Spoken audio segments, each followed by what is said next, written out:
अस्सलाम वालेकुम। आज के वीडियो में हम नॉर्मेलिटी स्टडी करेंगे। नॉर्मेलिटी क्या होता है, नॉर्मेलिटी का फार्मूला क्या होता है, नॉर्मल सॉल्यूशंस कैसे प्रिपेयर करते हैं, नॉर्मेलिटी कैसे कैलकुलेट करते हैं, why normality term introduced and the relation between normality and molarity. तो आज का वीडियो शुरू करते हैं। नॉर्मेलिटी क्या होता है? Number of gram equivalent of solute in 1 decimetre cube volume of solution. As we all know already, molarity क्या होता है? Number of mole of solute in 1 decimetre cube volume of solution. Normality represented by capital N.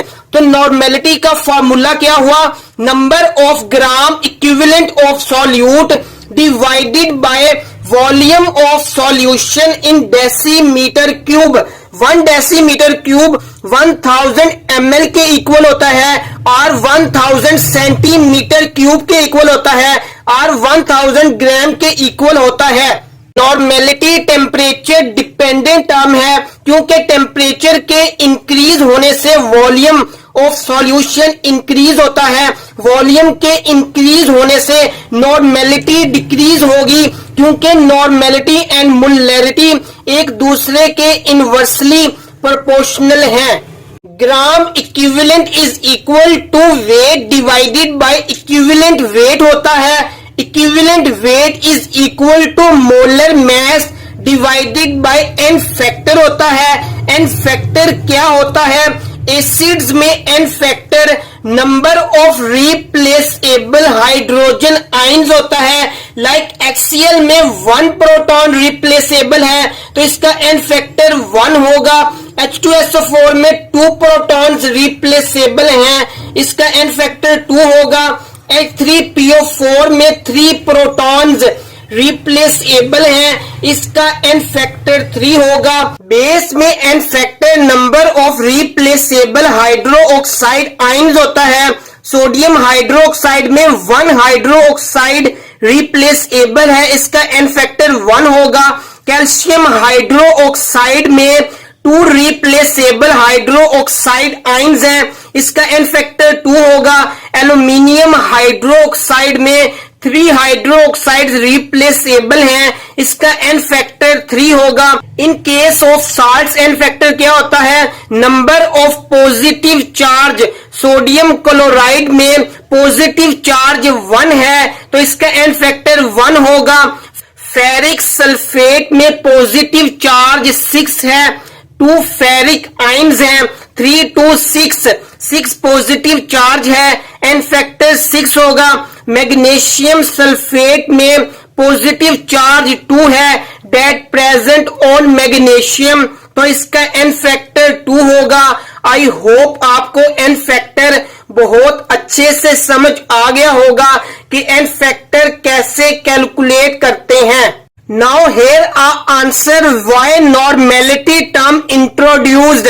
As we all know, acid and base से salt plus water बनता है। HCl give 1 proton, sodium hydroxide की 1 hydroxide ion, complete neutralisation होगी, क्योंकि equal number of particles हैं। 1 proton है, 1 hydroxide है, लेकिन oxalic acid give 2 protons and sodium hydroxide give 1 hydroxide. यहाँ पे इक्वल नंबर ऑफ पार्टिकल्स नहीं है, क्योंकि 2 प्रोटॉन्स हैं, 1 हाइड्रोक्साइड है, कंप्लीट न्यूट्रलाइजेशन नहीं होगी।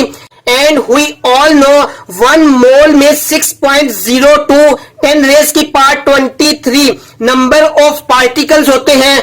2 प्रोटॉन है, इसमें कितने नंबर ऑफ पार्टिकल्स होंगे? 2 × 6.02 10⁻23। 1 हाइड्रोक्साइड आयन है, इसके कितने नंबर ऑफ पार्टिकल्स होंगे? 6.02 10⁻23। इक्वल नंबर ऑफ पार्टिकल्स नहीं है, लेकिन अगर हम यहाँ पे इसे डिवाइड कर देते हैं एन फैक्टर से, एन फैक्टर यहाँ पे क्या है? 2 रिप्लेसेबल प्रोटॉन्स हैं divided by 2 and 1 replaceable hydroxide है डिवाइडेड बाय 1। डिवाइड करने से n फैक्टर पे, तो इसके इक्वल नंबर ऑफ पार्टिकल्स हो जाएंगे 6.02 10 रेज की पावर 23 एंड हाइड्रो ऑक्साइड के कितने नंबर ऑफ पार्टिकल्स होंगे 6.02 10 रेज की पावर 23 एंड फैक्टर से डिवाइड करने से इक्वल नंबर ऑफ पार्टिकल्स हो गए हैं, इसलिए नॉर्मेलिटी टर्म इंट्रोड्यूस हुई, क्योंकि मोलैरिटी से हम इक्वल नंबर ऑफ पार्टिकल्स नहीं कर सकते। मोलैरिटी में n फैक्टर नहीं होता, लेकिन नॉर्मेलिटी में n फैक्टर होता है, इसलिए नॉर्मेलिटी टर्म इंट्रोड्यूस हुई। आई होप अब आपको समझ आ गया होगा कि नॉर्मेलिटी टर्म की जरूरत क्यों पेश आई। We all know मोलैरिटी को हमने बहुत अच्छे से स्टडी किया है। मोलैरिटी की वीडियो का लिंक वीडियो के डिस्क्रिप्शन में है। मोलैरिटी क्या होता है? Number of mole of solute divided by volume of solution. Volume decimetre cube में होता है। मोल क्या होता है? मॉलिक्यूलर वेट ऑफ सब्सटेंस को ग्राम में एक्सप्रेस करना। इस फॉर्मूले को हम इस तरह रीस्टेट कर सकते हैं, 1m is equal to molecular weight of substance in gram. Mole weight of substance in ग्राम मोल के इक्वल होता है in 1 decimetre cube volume of solution.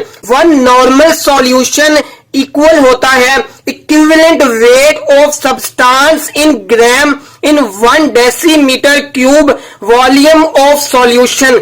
Equivalent weight किसके इक्वल होता है? Molar mass of solute divided by n factor. Now prepare the following solutions: 1 normal sodium hydroxide, 1 normal HCl, 1 normal H2SO4।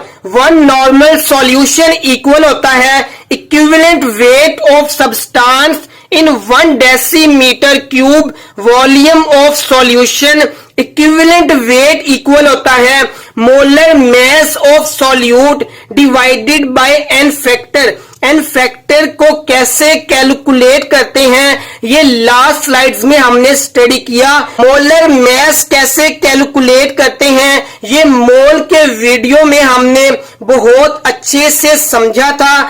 सबसे पहले हम इन तमाम कंपाउंड्स का मोलर मास कैलकुलेट करते हैं। Molar mass of sodium hydroxide 23 atomic mass sodium का होता है, 16 ऑक्सीजन का एंड 1 हाइड्रोजन का। तो molar mass of sodium hydroxide 40 AMU के इक्वल होता है।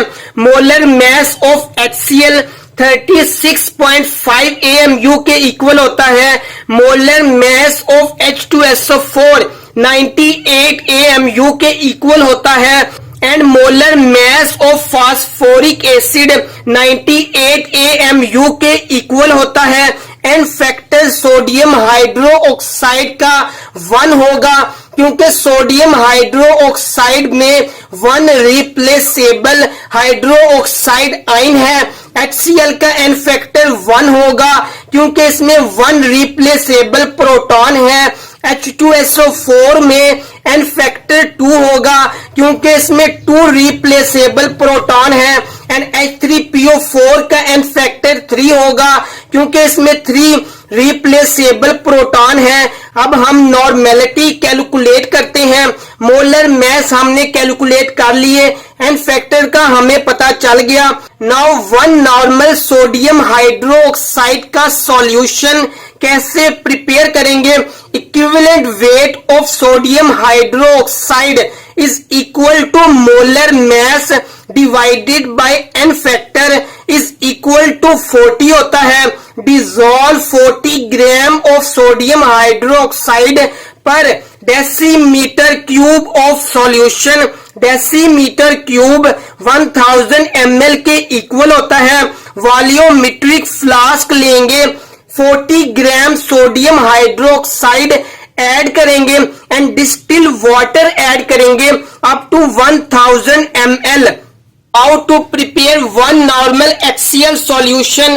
Equivalent weight find out करते हैं। Equivalent weight of HCl is equal to molar mass molar mass HCl का 36.5 होता है, divided by n factor, equivalent weight is equal to 36.5। Now one normal solution कैसे prepare करेंगे? Equivalent weight जो हमने calculate किया 36.5 gram in 1 decimetre cube volume of solution. Now how to prepare 1 normal H2SO4 and 1 normal H3PO4। ये solution कैसे prepare करेंगे? Write the answer in the comment session. Relation between normality and molarity. Normality किसके equal होता है? Number of gram equivalent of solute divided by volume of solution. Gram equivalent equal होता है given weight divided by equivalent weight. Equivalent weight equal होता है molar mass divided by n factor. ये term नीचे आ जाएगी तो नॉर्मेलिटी इक्वल होगा given weight divided by molar mass divided by n factor multiply volume. n factor ऊपर चला जाएगा, normality equal to given weight multiply n factor divided by molar mass multiply volume in 1 decimeter cube.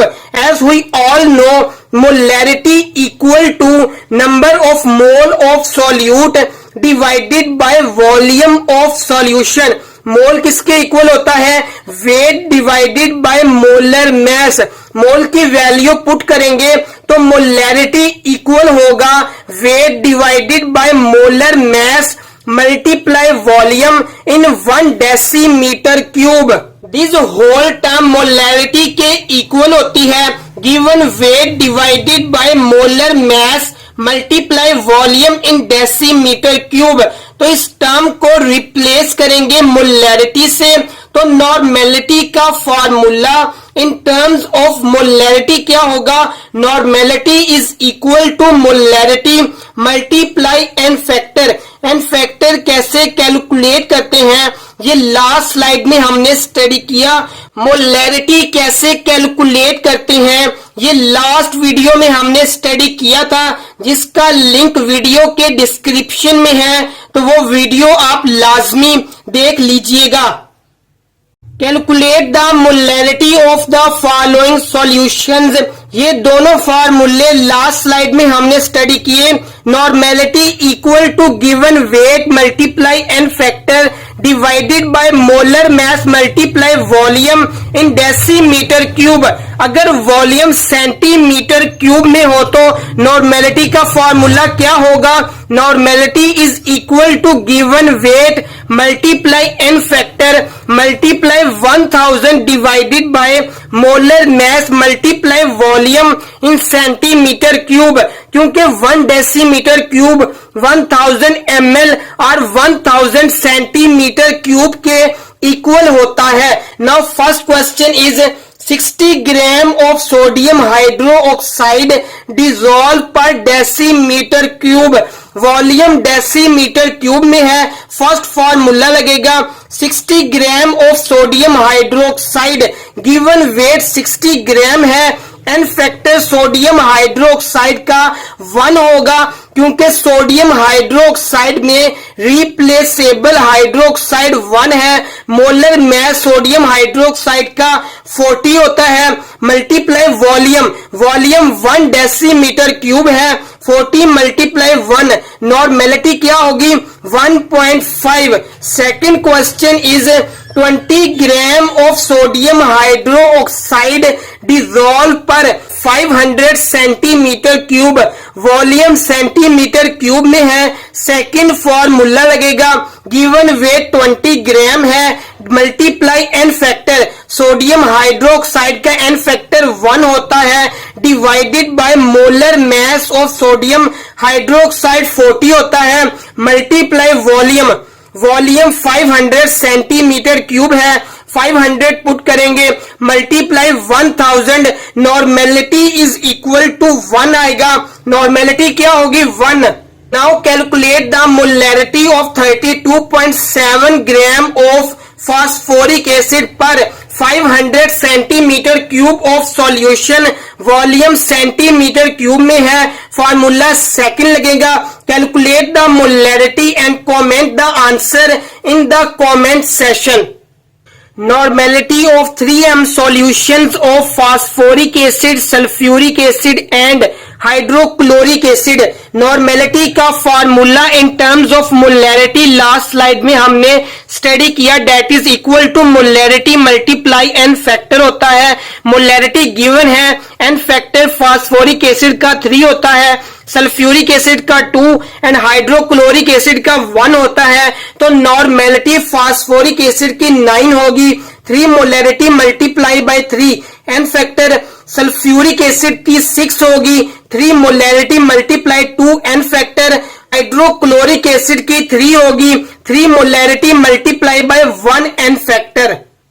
What mass of sulfuric acid is required to prepare 100 centimeter cube of 2N solution? Normality का formula क्या होता है? Gram equivalent divided by volume, gram equivalent weight divided by equivalent weight होता है। Equivalent weight molar mass divided by N factor होता है। तो normality किसके इक्वल आएगा? Weight divided by N factor divided by molar mass multiply volume. अगर volume centimetre cube में हो तो नॉर्मेलिटी किसके इक्वल आएगा? Normality is equal to weight divided by N factor multiply 1000 divided by molar mass multiply volume in centimetre cube. Question में volume centimetre cube में है, mass हमने फाइंड आउट करना है, तो weight is equal to normality multiply molar mass multiply volume centimetre cube divided by N factor multiply 1000 होगा। Normality 2 के equal है, मोलर मास H2SO4 का 98 होता है, वॉल्यूम 100 है, divided by N factor H2SO4 का 2 होता है, मल्टीप्लाई 1000। तो वेट किसके इक्वल आएगा? Weight of H2SO4 is equal to 9.8 gram. What volume of 2NH3PO4 can be prepared from 147 gram of phosphoric acid? 147 gram of phosphoric acid से 2NH3PO4 का कितना volume prepare किया जा सकता है? 1 normal is equal to equivalent weight of substance per decimetre cube of solution. Equivalent weight सबसे पहले calculate करते हैं, that is equal to molar mass divided by N factor.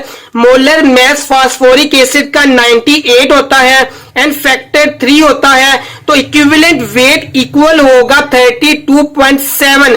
1 normal में कितने ग्राम होंगे? 1 normal of H3PO4 is equal to equivalent weight. Equivalent weight 32.7 gram के equal है, तो 1 नॉर्मल में 32.7 gram of phosphoric acid per decimetre cube of solution होगा। लेकिन question में 2 नॉर्मल गिवन है, तो 2 नॉर्मल में कितने ग्राम होंगे? बोथ साइड पे 2 से मल्टीप्लाई कर देते हैं।